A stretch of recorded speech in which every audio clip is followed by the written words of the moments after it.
Selamat pagi Bapak Ibu yang terkasih dalam Tuhan. Bersyukur pagi hari ini kita boleh bersama-sama berkumpul untuk menaikkan doa-doa kita, untuk memuji Tuhan, dan juga untuk memperkuat iman kita melalui firman Tuhan. Mari kita akan datang pada Tuhan, kita akan pujikan lebih dalam lagi.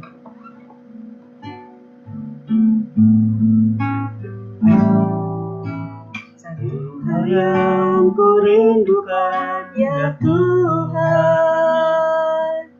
selalu berada di dekatmu. Dengan segenap hati, dengan segenap jiwa, ku menanti di hadiratmu. Lebih dalam lagi ku rindu Kau Tuhan, lebih dari segala yang ada. Lebih dalam lagi ku cinta Kau Yesus, ku mengasihimu.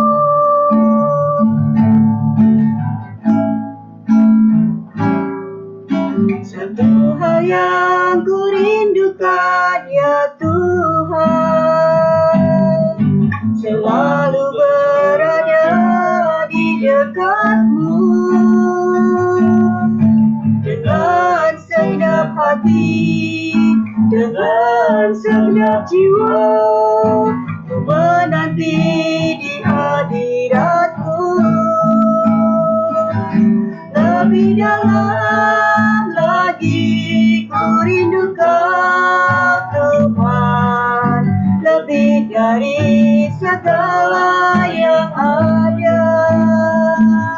Lebih dalam lagi ku cinta Kau Yesus, ku mengasihimu. Lebih dalam lagi, lebih dalam lagi ku rindu Kau Tuhan, lebih dari segala yang ada. Lebih dalam lagi ku cinta Kau Yesus, ku mengasihimu, ku mengasihimu, ku mengasihimu, ku mengasihimu, ku mengasihimu.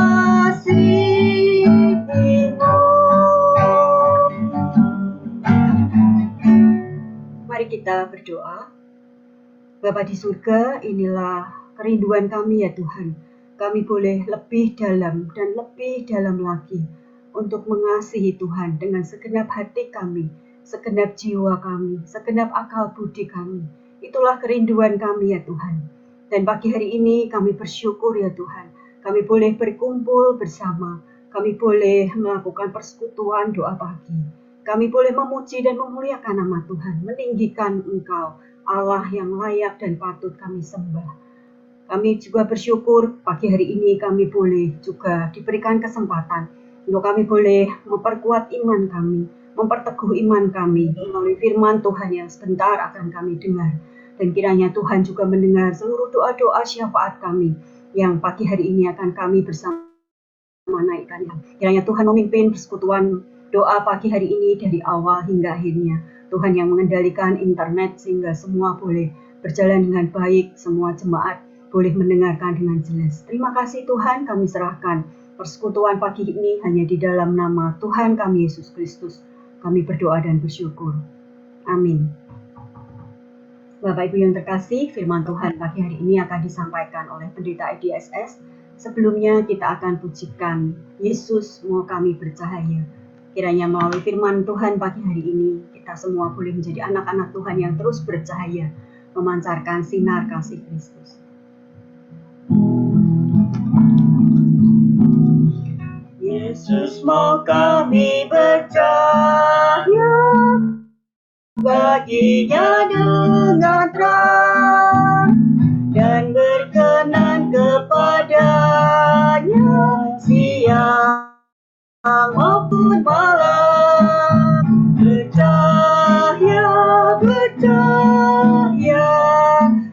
Yesus mau kami percaya, percaya, percaya, bersinar karena Yesus. Ku mohon Yesus menolong, menjaga hatiku, agar terangnya bersinar di dalam diriku. Percaya, percaya, Yesus mau kami percaya, percaya, percaya, bersinar karena Yesus.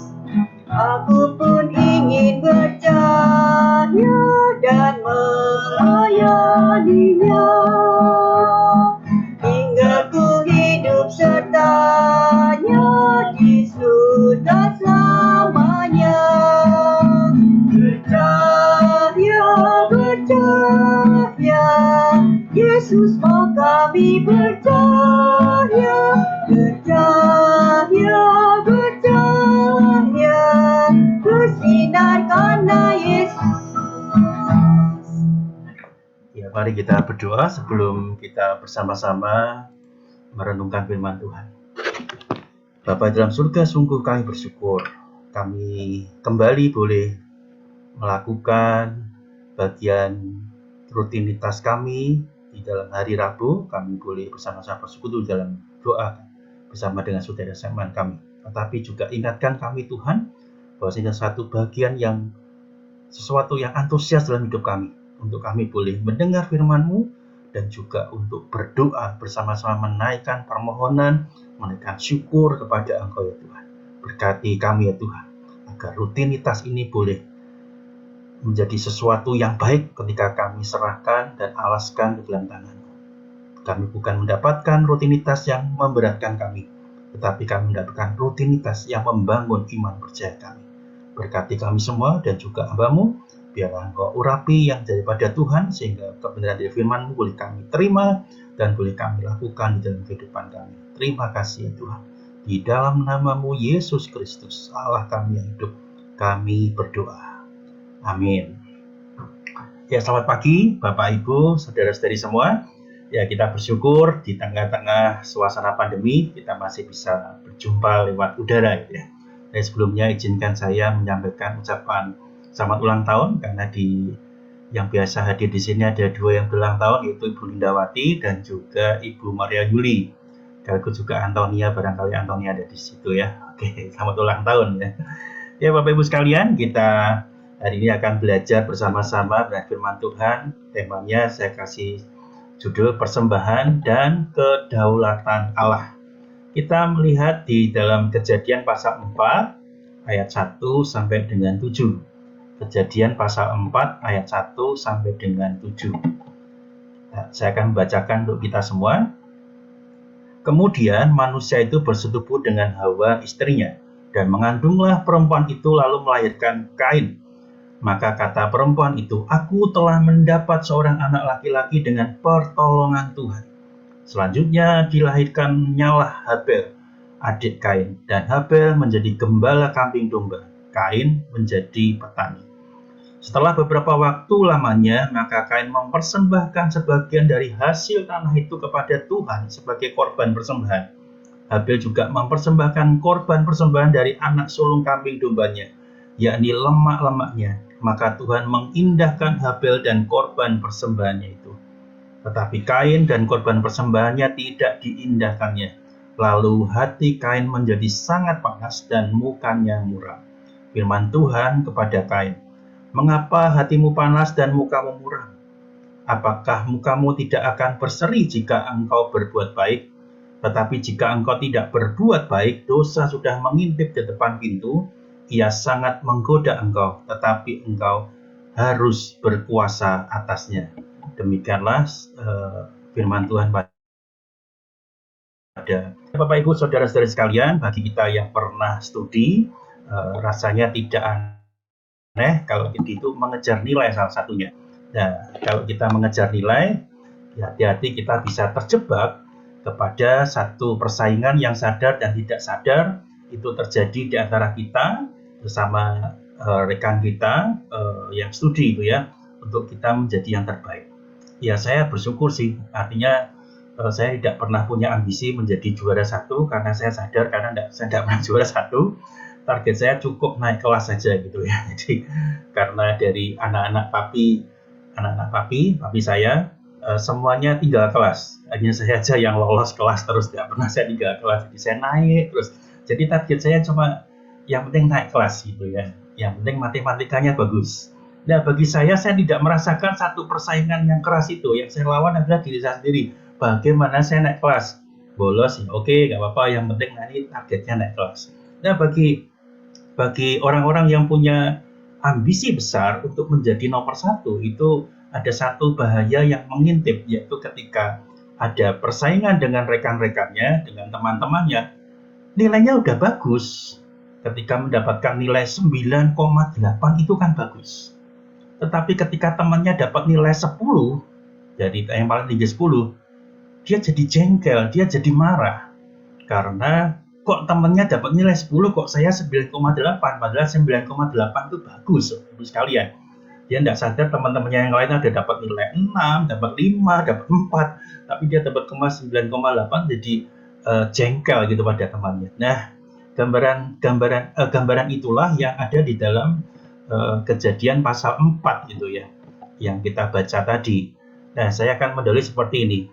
Ini adalah cerita awal atau narasi awal peradaban manusia. Jadi di mana manusia untuk pertama kalinya melahirkan manusia, yaitu Hawa melahirkan Kain, dan berikutnya dikisahkan ada Habil di sana yang juga dilahirkan oleh Hawa. Ini sesuatu yang besar, peradaban mula-mula manusia. Nggak ada dokter, nggak ada bidan, tetapi Hawa dikaruniai oleh Tuhan bisa melahirkan Kain dan melahirkan Habil. Nggak ada itu yang namanya jahitan, nggak ada waktu itu karena nggak ada dokter setelah melahirkan, atau itu sesar, tidak ada sama sekali. Itu hal yang luar biasa. Jadi ketika manusia dipercaya oleh Tuhan melahirkan manusia, itu sesuatu yang luar biasa. Dan itu pertama kalinya dalam sejarah manusia. Nah, hal itu bukan menjadi fokus kita, tetapi kita diingatkan ini sesuatu yang luar biasa. Begitupun yang terjadi selanjutnya adalah kita mengerti bahwasanya Kain dan Habil memberikan persembahan. Dan kemudian singkat cerita, persembahan Kain ditolak. Nah, saya coba berbincang dengan Bapak Ibu sekalian, tapi nanti silakan dibuka mic-nya ya kalau memang mau kasih jawab ya. Dari cerita yang Bapak Ibu saudara-saudari terima pada waktu sekolah minggu yang lalu, ditolak karena apa? Boleh jawab deh. Ceritanya apa kira-kira ditolak? Tandanya apa atau bagaimana deh? Kok ditolak bagaimana ya? Bisa kasih bantu jawab? Boleh bebas saja jawab, gak apa-apa. Masih belum on ya. Lalu ada yang mau jawab? 1, 2 orang. Nggak ada ya, masih malu ya, masih pagi. Oke. Nah, yang saya terima ya, waktu cerita di bagian ini dikisahkan oleh guru sekolah minggu saya, guru sekolah minggu ya. Asap yang dari Habil itu naik ke atas membumbung tinggi. Sedangkan asap yang dari korban bakaran dari Kain itu gak bisa naik, malah turun. Nah, disitulah kita mendapati, menurut guru sekolah minggu saya, mendapati bahwasannya persembahan Habil itu diterima dan persembahan Kain ditolak. Ada juga yang mengatakan bahwasannya persembahan Kain itu bukan persembahan yang baik, tetapi dari kambing domba yang jelek-jelek. Sementara Habil persembahannya dari hasil pertanian yang bagus-bagus. Nah, itu yang saya terima. Pertanyaan saya adalah, benarkah demikian? Mungkin Bapak Ibu juga terima cerita yang sama dari yang saya alami gitu ya. Benarkah demikian? Nah, kita belajar bersama-sama nih. Mari kita lihat teksnya sekali lagi. Ada nggak di situ cerita tentang asap? Asap yang membumbung tinggi, atau asap yang kembali balik ke bumi, atau cerita bagaimana Kain mempersiapkannya dengan persembahan yang jelek, sementara Habil mempersembahkannya dengan persembahan yang baik. Nah, Bapak Ibu sekalian, bukan salah guru sekolah minggu kita, tetapi mungkin kurang tepat. Karena di situ tidak ada sama sekali cerita tentang asap yang naik ataupun yang kembali ke bumi, atau mempersiapkannya dengan persembahan yang jelek dan yang baik. Tidak ada sama sekali. Yang dicatat oleh Alkitab hanya Tuhan mengindahkan persembahan Habel. Yang ada hanya itu saja. Nah, lalu bagaimana kita mendapatkan jawaban yang tepat untuk hal ini? Nah, Bapak sekalian, sekali lagi memang tidak mudah. Mari kita kembali belajar ke Alkitab kita. Jadi ini tantangan juga bagi guru-guru sekolah minggu untuk menjelaskan bagian ini kepada anak-anak. Sekarang kita namanya pembina anak, itu nggak gampang sekali. Gimana yang jelasin kepada anak ini sesuatu yang abstrak, memberikan penjelasan, terus dijelaskan melalui, oh ini asap yang naik, asap yang kembali ke bumi, atau persembahan tidak baik, bisa. Atau mungkin ditafsirkan lebih lain lagi, kan itu orangnya kasar, karena dia mungkin ditafsirkan dengan pemburu, karena dia ada di ladang seperti itu, sementara Habil itu orangnya lemah lembut, makanya orang kasar itu persembahannya ditolak oleh Tuhan. Nah, itu penafsiran banyak untuk menjelaskan kepada anak. Tetapi sekali lagi, teksnya tidak berbicara apapun tentang hal itu. Kita memang harus jujur tidak mendapat jawaban yang tepat tentang hal ini. Memang tidak ada hal itu. Apalagi memang bukan maksud kita untuk mengerti tentang hal itu, mengerti sebenarnya yang terjadi pada waktu itu. Itu bukan maksud kita. Yang dapat kita lakukan adalah kita menerima apa adanya sesuai apa yang Alkitab katakan tanpa menambah atau mengurangi. Kita boleh menafsirkan, tetapi kita harus katakan ini penafsiran saya, itu tanpa menambah atau menguranginya dari Alkitab kita. Jadi kita menjadi orang bertanggung jawab. Kalau gambaran saya mungkin harus seperti ini gitu ya, tapi sekali lagi tanpa menambah atau mengurangi Alkitab. Yang kedua yang bisa kita lakukan adalah kalau kita sudah menangkap atau mengerti maksudnya dengan segala kesulitannya itu yang terbatas Alkitab kita harus bertanya. Ini bagian dua yang penting. Apa sih artinya untuk kita? Apa sebab hal itu dikemukakan atau ditulis oleh penulisnya? Saya mempercayai yang menulis kejadiannya adalah Musa di dalam hikmat Tuhan. Nah, jadi hal yang kedua bisa lakukan, apa sih artinya? Kenapa penulisnya tuh kok nulisnya seperti itu aja? Nah, Bapak Ibu, saudara-saudara sekalian kasih Tuhan, kita tidak sedang mengecek data-data atau apapun juga tentang itu, tidak meneliti, tidak.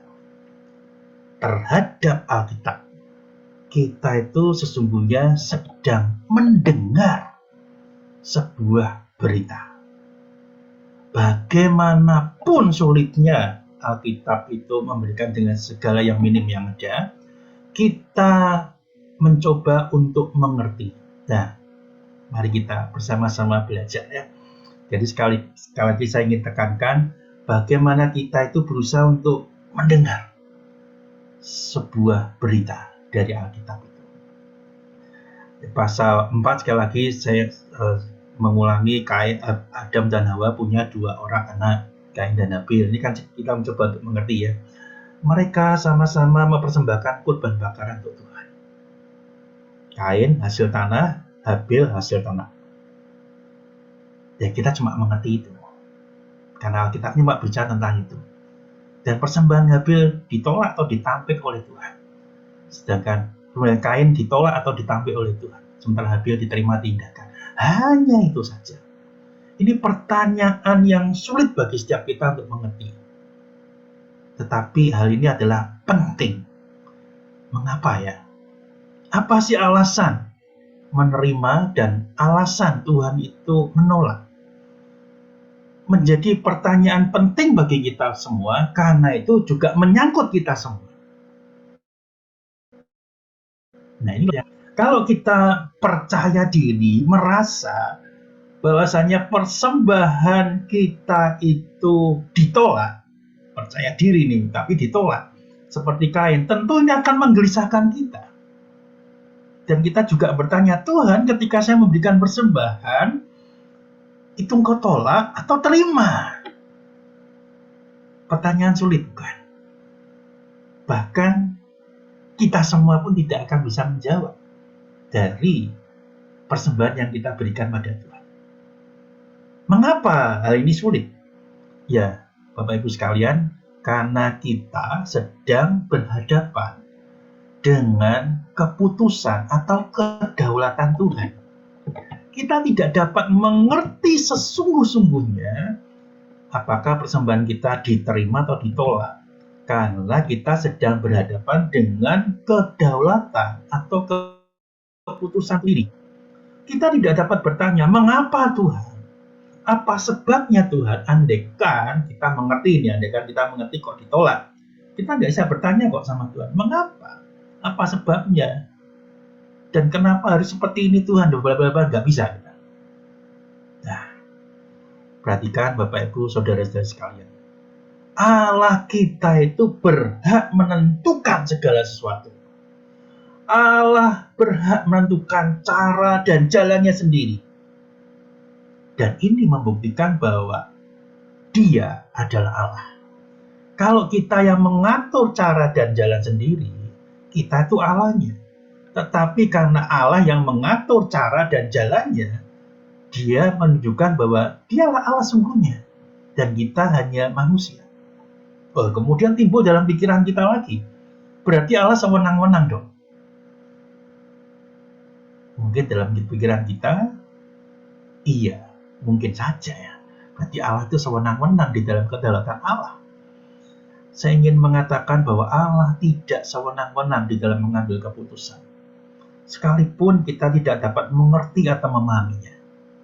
Allah mempunyai standar di dalam yang Dia lakukan dan Dia putuskan.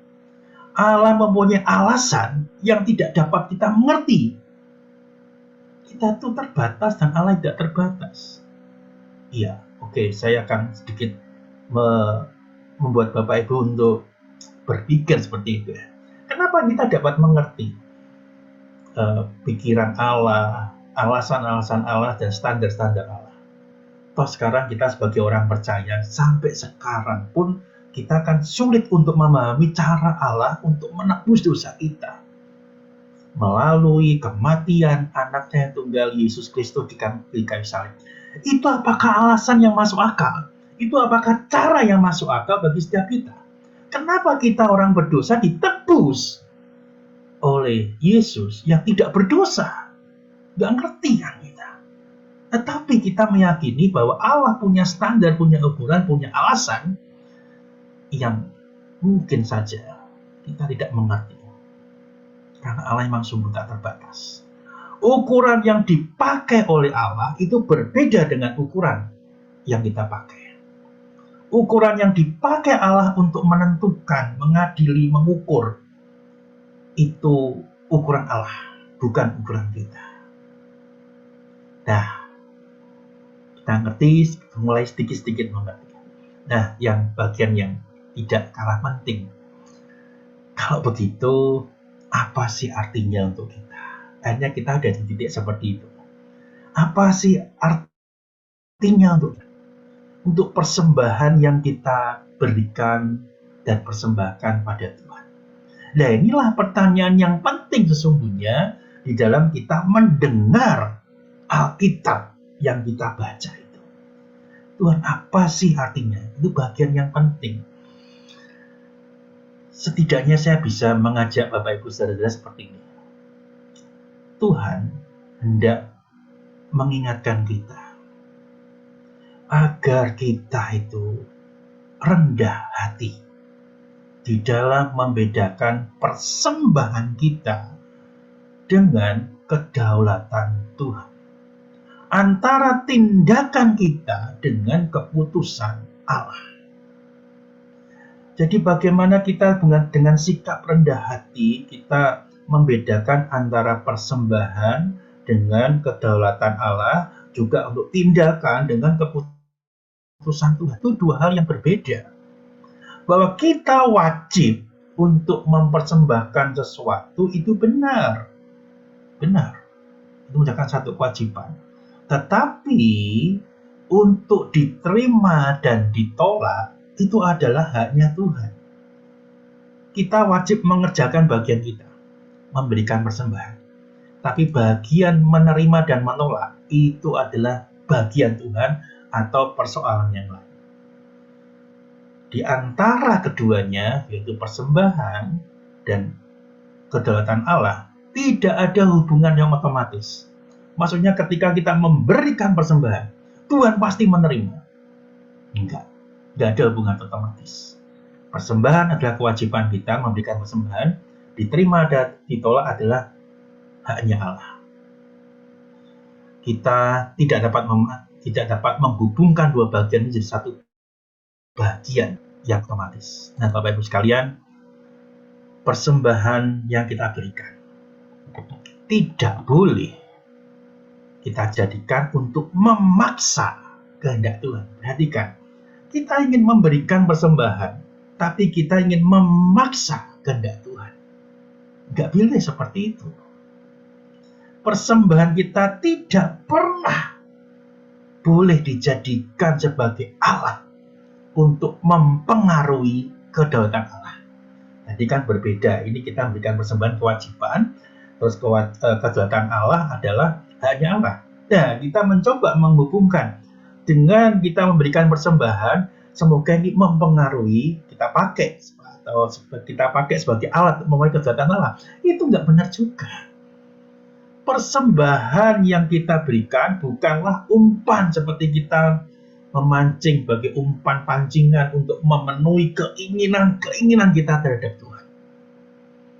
Tetapi yang baik adalah persembahan kita disampaikan dengan kerendahan hati, dengan penuh harapan. Kiranya Allah berkenan mau menerima persembahan kita. Sesungguhnya kalau kita tarik lagi, siapakah sih kita yang bisa memberikan sesuatu pada Tuhan? Tuhan itu kaya.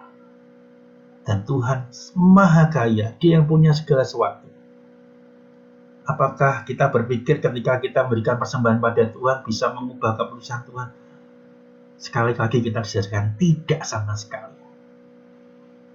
Kalau kita diberikan kesempatan memberikan persembahan pada Tuhan, sekali lagi itu kewajiban. Tetapi tidak mengubah keputusan Tuhan. Dan tidak mengubah Tuhan itu sendiri. Persembahan itu harus kita berikan sebagai tanda syukur kita pada Tuhan. Tanda penyerahan diri kita. Masa depan kita dan segala keinginan kita kepada berkat-berkat Tuhan dan pimpinannya serta perkenannya kepada kita. Dan itulah yang harus kita lakukan dan sikapi dalam persembahan yang kita berikan kepada Tuhan. Kita tidak boleh mengatakan persembahan kita terlalu besar sehingga Allah harus menerimanya. Persembahan kita terlalu baik sehingga Allah tidak boleh menolaknya. Atau kita mungkin yang nggak percaya diri, persembahan saya terlalu kecil, Allah pasti menolaknya. Tidak. Semua ini ada di dalam kedaulatan Allah. Bagi Tuhan, tidak ada persembahan yang terlalu besar, terlalu baik, atau terlalu sedikit, atau terlalu yang kurang baik. Tidak ada. Semuanya sama. Sekali lagi perhatikan, Allah maha kaya. Tidak ada persembahan yang terlalu besar bagi dia atau terlalu kecil bagi dia. Yang ada adalah mari kita memberikannya dengan kerendahan hati tadi. Tuhan punya nilai-nilai dan ukurannya sendiri untuk menerima atau menolak dari persembahan yang kita berikan. Itu sekali lagi urusan Tuhan, haknya Tuhan. Yang menjadi urusan kita sekali lagi, apakah kita memberikannya dengan kerendahan hati dan penuh harap, mempersembahkan segala sesuatu yang dapat kita persembahkan kepada Tuhan. Nah, Bapak Ibu sekalian, kalau sampai di sini kita mulai belajar lebih dalam lagi. Mungkin saja, saya berikan mungkin, sikap kerendahan hati ini tidak ada dalam diri Kain. Sekali lagi nggak ada teksnya kerendahan hati, tapi makanya saya mengatakan mungkin. Pertama saya katakan mungkin. Sikap kerendahan ini tidak ada dalam diri Kain. Ketika persembahannya ditolak Allah, firman Tuhan berkata demikian, ini buktinya. Lalu hati Kain menjadi sangat panas dan mukanya muram. Nah, kalau kita lihat hal ini, sangat masuk akal bukan? Hati Kain itu bertanya-tanya, mengapa ditolak? Bukankah seharusnya diterima? Itu tidak adil. Nah, Bapak Ibu sekalian, dalam gambaran saya, tidak mesti asap itu yang dari Habil naik, dan Kain itu turun kembali ke bumi, dan persembahan yang disiapkan oleh Kain persembahan yang buruk, sementara Habil yang bagus. Kita juga bisa menafsirkan menurut gambaran saya, persembahan kedua-duanya itu bagus. Boleh kan saya menafsirkan seperti itu? Karena memang tidak ada persembahan itu baik atau buruk, tidak ada. Buat saya menafsirkannya, dua-duanya itu bagus. Tetapi ketika Kain mengintip, bahasanya mengintip ya, persembahan Habil, wah kok dia persembahannya diberikan kok rasanya buat Kain itu kok bagus banget gitu ya. Sementara Kain merasa kok saya ada yang kurang. Nah, ini kembali kepada Kain lagi. Dia sudah mempersiapkan yang terbaik, tetapi ketika melihat Habil, kok dia merasa kurang. Padahal sih dia sudah berusaha memberikan yang terbaik.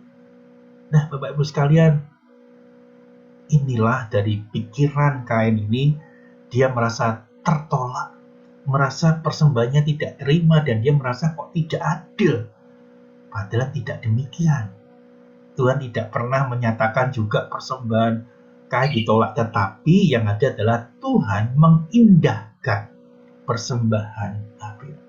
Nah, sikap Kain ini bisa saja ini seperti sikap orang-orang Kristen yang mungkin saja kita dengar. Saya telah berbuat banyak untuk Tuhan, memberikan Tuhan lebih banyak lagi. Saya memberikan cukup banyak untuk gereja. Tetapi mengapa seolah-olah itu tidak pernah dilimpahi berkat yang saya inginkan persembahan itu diterima? Bapak Ibu sekalian, secara sadar atau tidak sadar, ini bagi orang-orang yang punya gangguan buat saya buat seperti ini. Misalnya kita sedang membangun gereja, ada orang yang memberikan persembahan, misalnya 1 miliar, ada yang memberikan 100 juta, kemudian ada yang memberikan lagi 110 juta. Orang yang memberikan 100 juta ini kan bagus, tetapi ketika dia memberikan 110 juta, aduh, apa ya kok ada yang lebih lagi dari saya? Apakah perjanjian saya ditolak? Nah, harusnya persembahannya bagus. Tetapi ketika melihat yang lain, sepertinya lebih bagus, yang merasa tidak diterima. Jadi Bapak Ibu sekalian dan saudara-saudari sekalian, memberi persembahan itu tugas kita. Itu urusan kita. Diterima atau ditolak, urusan Allah, bukan urusan kita. Mari kita mencoba memahami kedaulatan Allah dalam ayat yang ke-6 ya.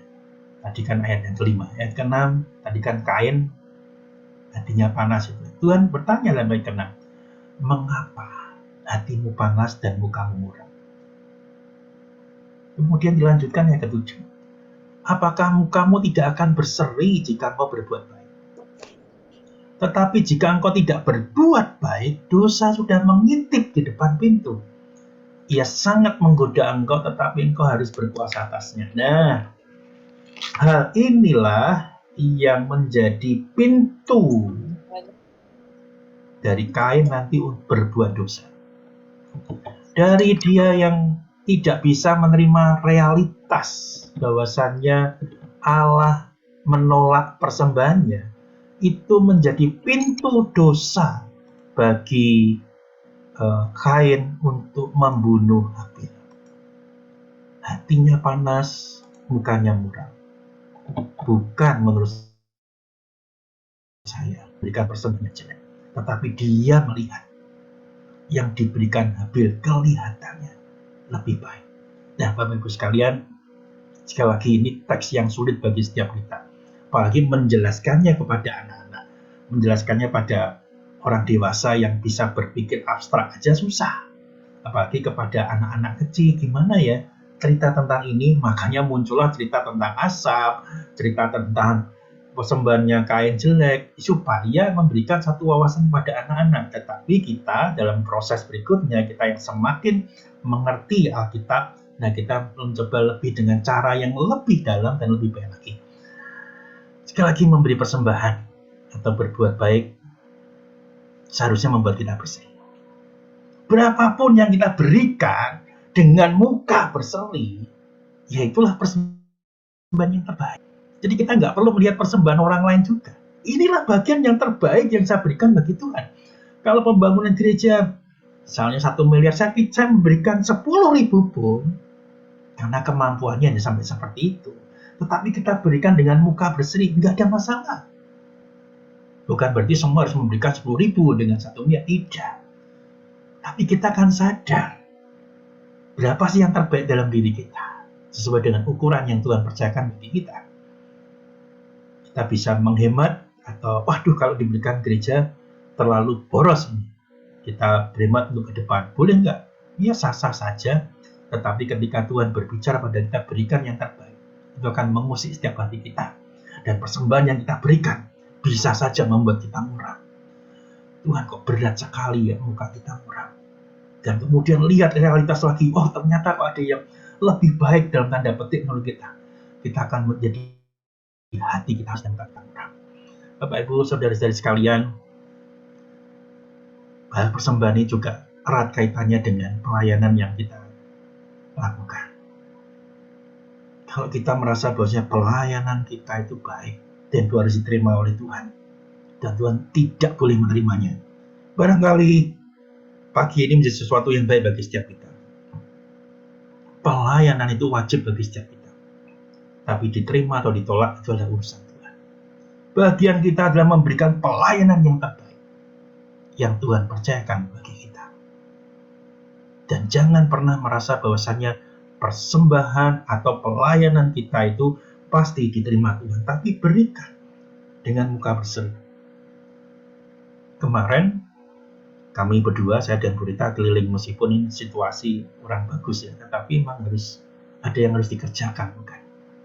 Salah satu yang kami kunjungi adalah desa dari Pak Alep, Pak Andoko. Pak Alep sudah memulai memberikan, Pak Edi mau nggak melayani gini? Oh, dengan sukacita.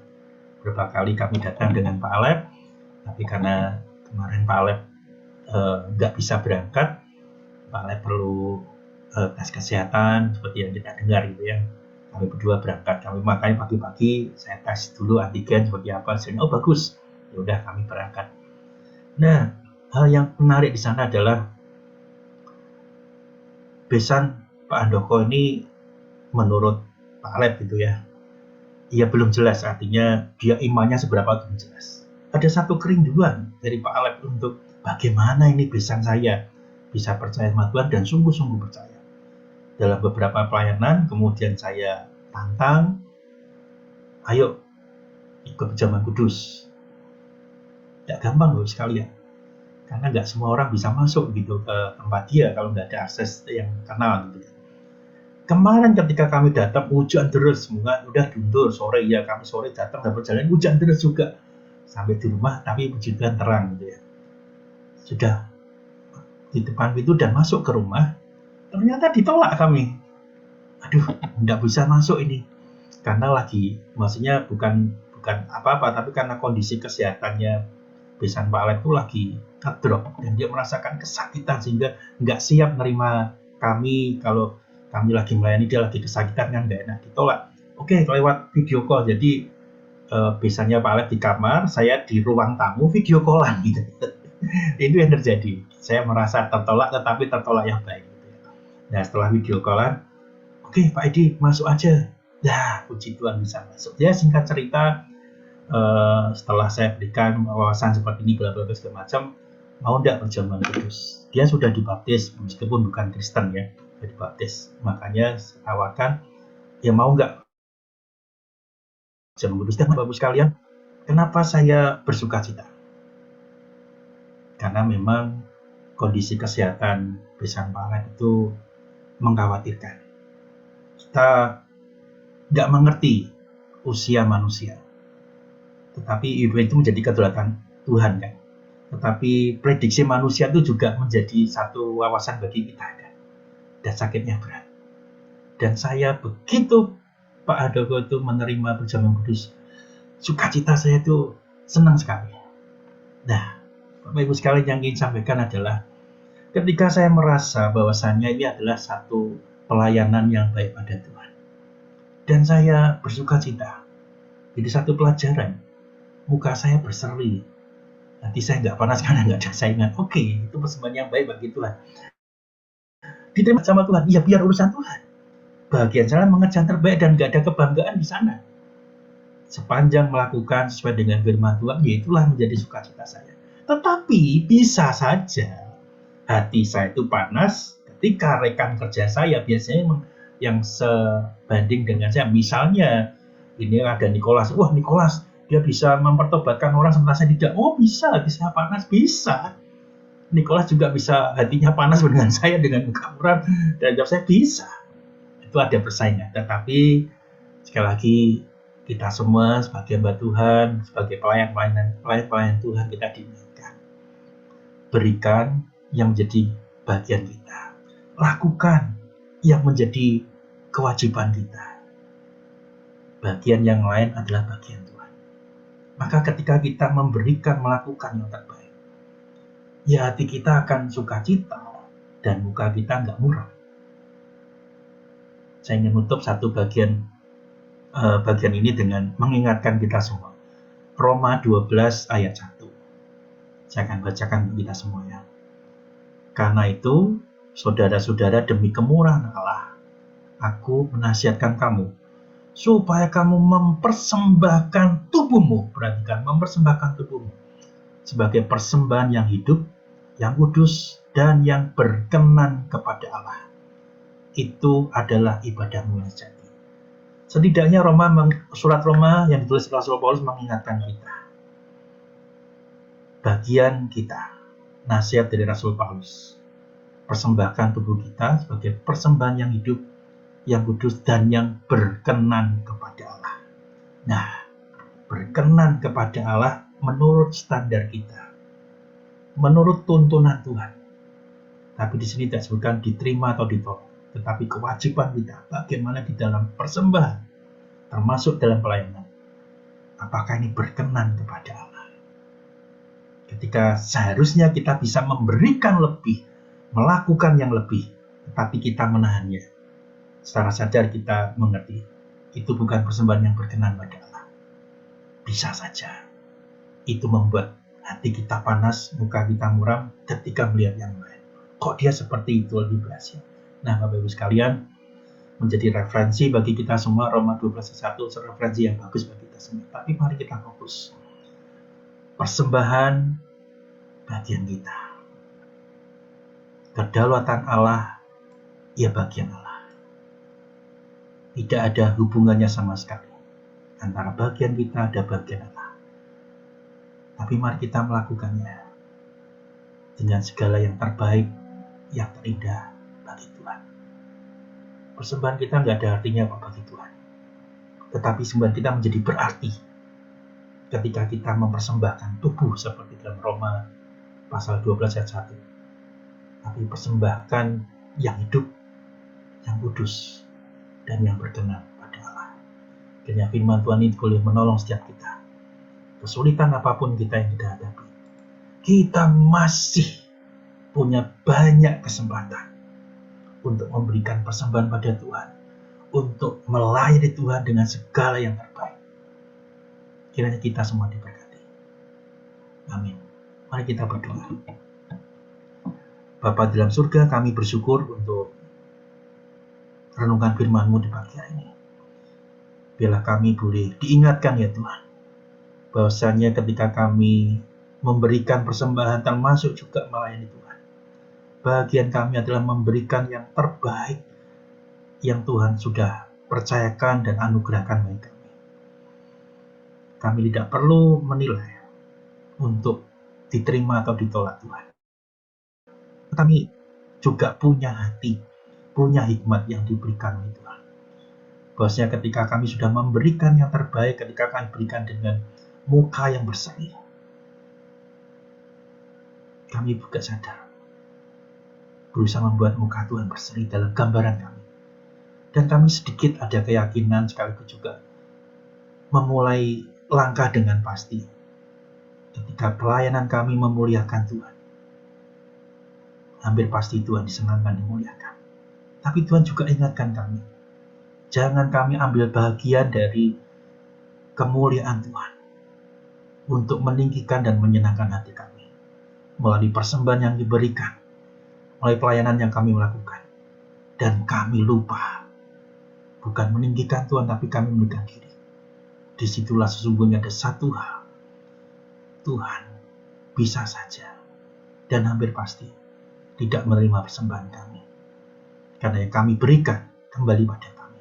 Ajar kami ya Tuhan di pagi hari ini, benar-benar ketika kami memberikan pada Tuhan, dan itu untuk Tuhan, sedikit pun tidak ada bagian kami untuk meninggikan diri, untuk berbangga diri. Kiranya nama Tuhan dipermuliakan. Di dalam nama Tuhan Yesus Kristus Allah kami yang hidup, kami berdoa. Amin.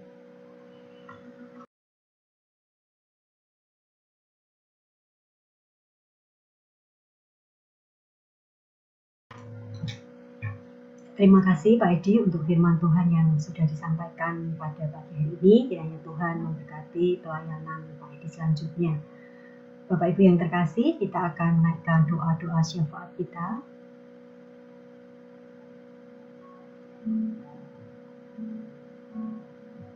Bersyukur untuk Pak Alep, untuk Calvin, untuk mamanya Bu Mutia yang sudah negatif. Bersyukur untuk kasih setia Tuhan. Kita akan terus mendoakan kondisi jemaat yang saat ini masih dalam pemulihan, yang masih terbaring sakit.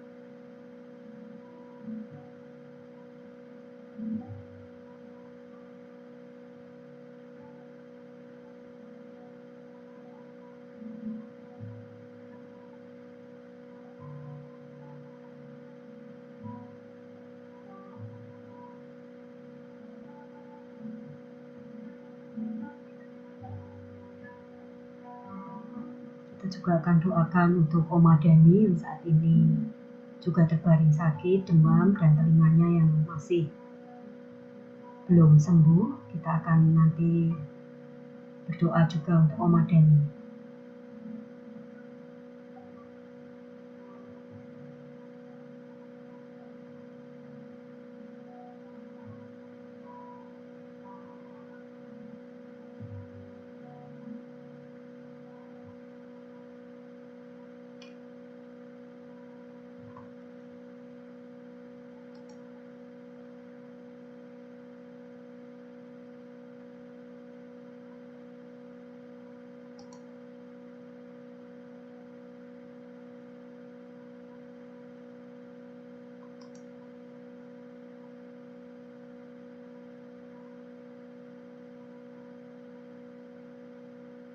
Ya, sebelum kita menaikkan doa-doa syafaat kita, kita akan pujikan "Kalau Aku Cari Damai".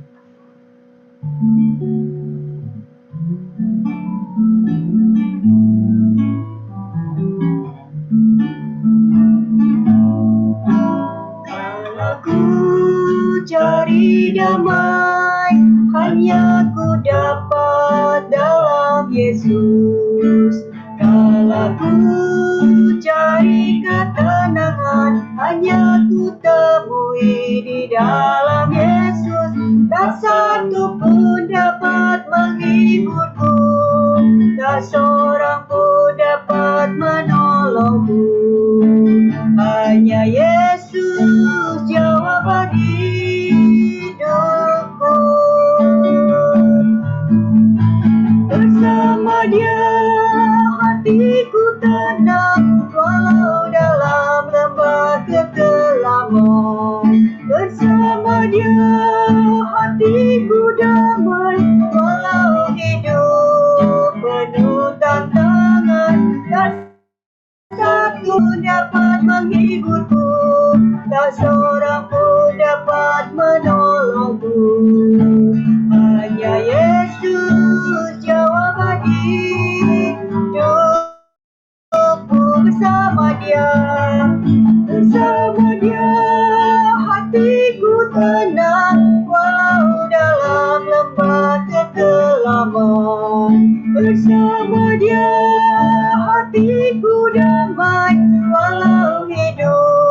tak seorang pun dapat menolongku. Hanya Yesus jawaban hidupku, hanya Yesus. Hanya Yesus jawaban hidupku, hanya Yesus jawaban hidupku. Hanya Yesus jawaban hidupku. Mari kita akan bersama-sama berdoa, dan doa penutup akan dilayani oleh Pendeta Ediasmus. Dan juga untuk seluruh jemaat GKI Pengharapan, kiranya berkat Tuhan juga turun ke atas kami semua. Apapun yang dikerjakan, yang kami lakukan, diberkati oleh Tuhan dan menyenangkan hati Tuhan. Di dalam nama Tuhan Yesus Kristus Allah kami yang hidup, kami berdoa. Amin. Kita pujikan Bapa, terima kasih. Bapa